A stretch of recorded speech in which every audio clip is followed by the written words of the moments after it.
Hello, this is AnlineOffline. Before we begin, just a quick update. I had to take a break because my laptop died and I had to wait until Thanksgiving for the prices to drop to get a new one. Then I aced my finals. Then I had my wisdom teeth removed. For today's video, we'll be covering the patch notes for COD Mobile's 6th anniversary, along with other news. The USS-9 got a nerf to its 41 caliber rounds. But is it enough? It now harms bloom by 25% instead of 15%. On any other gun, that would be enough to dissuade anyone from using such an attachment. But the base bloom on the Uzi is already so good that it's not hard to find a balanced gunsmith with monolithic suppressor. Is it still the best LMG in the game? No. Still, I would have preferred a bullet speed nerf to stop it from beating most ARs. As it stands, the benefits of using this attachment still heavily outweigh any of the drawbacks. As the first bolt action to receive the updated animations, it's now mandatory to cock the bolt on the HDR before shooting again. This is specifically intended to target those that constantly switch to their melee weapon like it's Counter-Strike. Swapping to another gun before rechambering and then swapping back restarts the full bolt animation. But if you swap back as the bolt is cocked back and swap back, then you're fine. The HDR isn't the ideal sniper for quickscoping, but this will apply to other bolt actions when it's their turn. To the quickscopers that didn't always swap, and to the campers in the back, this is no big deal for you. The hammer forged barrel on Cold War's Tundra finally received a nerf. It'll now shorten your breath hold and increase flinch. Now it's exclusively meant for quickscopers unless you want to use the Iron Lungs or Toughness perk. Despite this, the Tundra is still the most well-rounded sniper. The nerf to the HSO-405 or Model 1887 has the right idea, but the wrong execution. Why nerf one attachment that no one has an issue with, when you can split it between two? You want a movement nerf? Revert or scale back the buff to its choke muzzle so that it doesn't get special treatment compared to other shotguns. You want to make it less effective as a mid-range quickscoper by nerfing its fire rate by 2 rounds per minute? Then give it to the Thunder rounds. An even better idea would have been to revert the buff to its leg multipliers last year. The only reason I can think of for the devs targeting this one barrel attachment is that they may have only had BR in mind, and multiplayer got caught in the crossfire. The QQ9 or MP5 got another buff to its bloom. The initial spread still isn't ideal for burst firing at long range, but it's passable for mid-range. The Dingo from Black Ops 3 got a handful of buffs. Its range values were extended by 3 meters. The Black Ops suppressor now helps with horizontal recoil. The Black Ops and Steel Rain stock help more with mobility. It should allow the Dingo to perform better as the AR-LMG hybrid that it's supposed to be. The Striker 45 from 2019 is quite impressive now. Sure, it doesn't have the 2-shot headshot range of the USS Inaction Express, but the buffs to its damage and cancelled multiplier nerf give it a massive 3 and 4-shot potential range. Thus it's a strong range option if you can manage its recoil. To put this in perspective, this buff makes the hollow point rounds actually usable. It also helps that the 400mm buff from 4 months ago was fixed. Apparently it didn't get applied until now. The Lag 53 or 2019's FAL doesn't have lackluster initial bloom anymore. The Lag now has the second highest impact of any automatic in base, only behind the RAL MG. Is the buff to its forearm multiplier any good? On its own, it doesn't change the number of shots to kill. What changes is that it's slightly more forgiving in its second range. If you hit them once in the forearm, you can still 2-tap if you hit them in the chest, stomach, or head, just like its first range. The QXR or MP7 got a couple of notable buffs. Now has above average sprint speed, and when maxed, it can be in the top 15 fastest. Enhanced Bolt now increases your fire rate from 1000 rounds per minute to 1034, or equal to the CX9. The Marksman Barrel now provides 24% more range. This all makes it a potential rival to the VMP.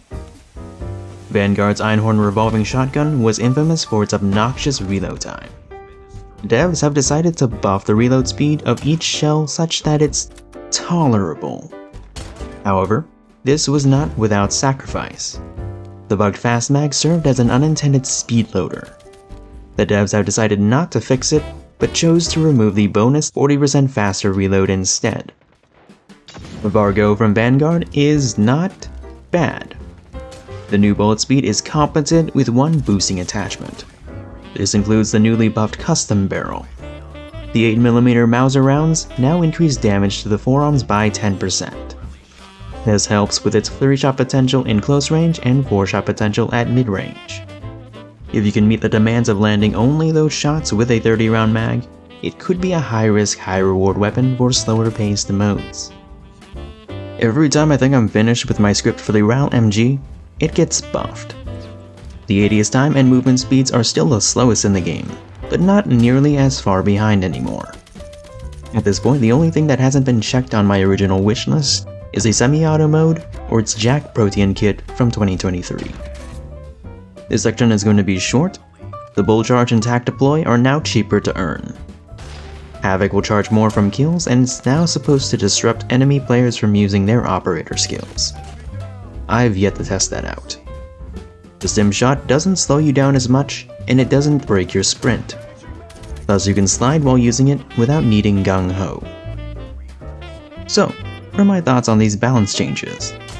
I think it's progress. The biggest winners this season are the Striker 45 and QXR. The USS is still missing that final nail in the coffin though. I feel like a lot of the issues with Ranked would be resolved if we had loadout restrictions like in the main games. But alas, still no news. The new gun this season is the SO14 from 2022, the first of its kind after Warzone was pulled from the App Store. To say that it has a lot of attachments is an understatement. And we don't have weapon platforms that share attachment unlocks. So I feel bad for the new players who don't have thousands of XP cards. Another concern is that Modern Warfare 2's Gunsmith was criticized for having repetitive attachments with harsh drawbacks. On the SO, it's not a big deal, but it might be an issue for later ARs and SMGs. So how is it in mobile? The default semi-auto mode is an intermediate between the SKS and Garen, but in the best way possible, one with the sprint out of an SMG, and the recoil, flinch, and capacity of an AR. The Volo Auto mode turns into an LMG, but with a 3-shot potential if you mix in one headshot. Either way, it already received shadow buffs to hype up its mythic blueprint. The new gun next season will be the LC-10 from Cold War, which returned in Black Ops 6. For the old school veterans, you may remember the MPL from Black Ops 1. It's another fast-firing SMG. Hopefully the devs don't go overboard and give it a 3-shot potential or something. The new wildcard is Underkill from Black Ops 4. This allows you to equip a pistol with any other secondary. On paper this sounds underwhelming considering the current state of the meta, but it wouldn't be COD Mobile without some unprecedented shenanigans. Swapping weapons will instantly reload the pistol that you put away. Kills with a pistol will reward you with reserve ammo. These don't apply to launchers. If you sprint non-stop for 2 seconds without taking damage, you get a health boost. If you can keep that up for 2 more seconds, you get a speed boost. If you stop sprinting, then both bonuses disappear after 2 seconds. The theme of this season is a bit all over the place.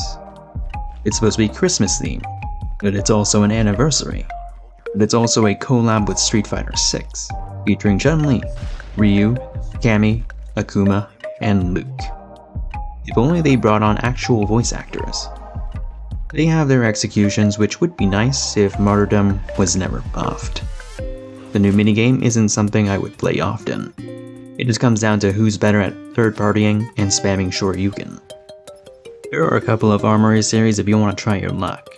I'm afraid I've already used up all of mine. The Scorched Melt camo and AK-117 in the secret cache will be replaced next month. I don't know what the next mythic will be. No one does. So be on the lookout for those using generative AI to spread misinformation. For this season, the RUS has been replaced by a Cold War Mastercraft for the Striker. Thankfully, it doesn't reload as slowly as it did in Cold War, and the Street Sweeper is actually a variant of the Striker. So I'm glad they didn't pull the same nonsense they did for the not RPD. The same cannot be said about the next Elite mission or reward. For reaching Legendary rank enough times, Your reward will be a free blueprint for the ASM-10, but people aren't happy. There are 4 schools of thought on why. The first faction just doesn't like using the ASM-10. The second faction wanted an exclusive original design like in previous years. Porting mainstream mastercrafts for free is the whole point of the secret cache. The third faction believes that the design is too dull and not worth the effort of putting up with skill-based matchmaking for another year. Or, if you're like me, you think it's strange to conflate the FARA 83 with the AN94. Again. It's safe to say that the FARA is never coming to mobile. In which case, free is free. But if the ASM-10 ever comes up in rotation for the secret cache, I'd like to advocate for the SVA 545 Bog Witch from 2023. The crash map from the first Modern Warfare got a visual update. Everything is functionally the same but darker and less blue. I know quite a few people were hoping to replace it with the reboot version. We already have so much content from 2019 that it would be nice to hold on to the original layout.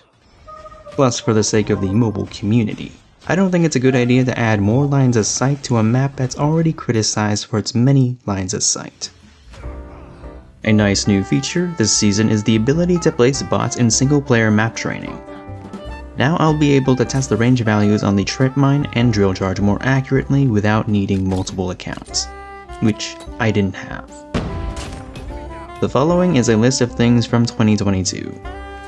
Unlocked at level 14 of the Battle Pass, there is a second version of the Wheelson that comes with a minigun and can be parked as a sentry turret. There's a blueprint for the Pred missile that uses 2022's animations. Camo UI and select sound effects are from 2022. There are a couple of new basic weapon settings that only apply to the guns with the new animations. The first is the option to reload while still ADS, but this removes the ability to reload cancel with your ADS. YYing isn't really a thing in mobile, thus this only leaves shooting your gun to reload cancel. Enhanced sway is supposed to increase your camera sway, but I don't think it works yet. If it's anything like the visual recoil in 2022, then I'm not interested. And finally, the decision to sideline Nocturne Totem and Urzikstan in favor of a new game mode is quite the gambit. DMZ Recon is a mobile exclusive offshoot of the DMZ mode from 2022.